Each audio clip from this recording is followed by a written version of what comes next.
कांदा टमाट्याची चटणी अशी जर असेल तर तुम्हाला भाजी करायचीही गरज पडणार नाही। फ्रीजमध्ये साधारण 6 ते 7 दिवस टिकून राहणारी ही चटणी आहे। त्यासाठी कढईमध्ये 4 चमचे चणा डाळ, पाव कप सुकं खोबरं, 10 ते 12 कढीपत्त्याची पानं, 3 चमचे तीळ टाकून थोडंसं तेल टाकून परतून घेतलेलं आहे। त्यानंतर ताटात काढून घेतलेलं आहे। त्याच कढईमध्ये 4 चमचे तेल टाकून चमचाभर जिरे टाकून घेतलेलं आहे आणि सोबतच 5 मध्यम आकाराचे कांदे बारीक चिरून यामध्ये हलकासा रंग चेंज होईपर्यंत परतून घेतलेला आहे। सोबतच 4 मध्यम आकाराचे टोमॅटो सुद्धा बारीक चिरून यामध्ये टाकून घेतलेला आहे।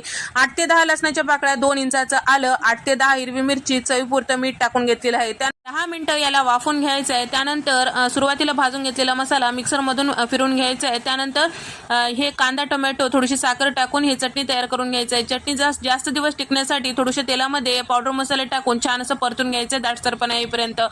हे व्हिडिओ पूर्ण डिटेलमध्ये चॅनलवर अपलोड केलेली आहे, तुम्ही जाऊन पाहू शकता। व्हिडिओ आवडल्यास लाईक करू शकता आणि त्यासोबत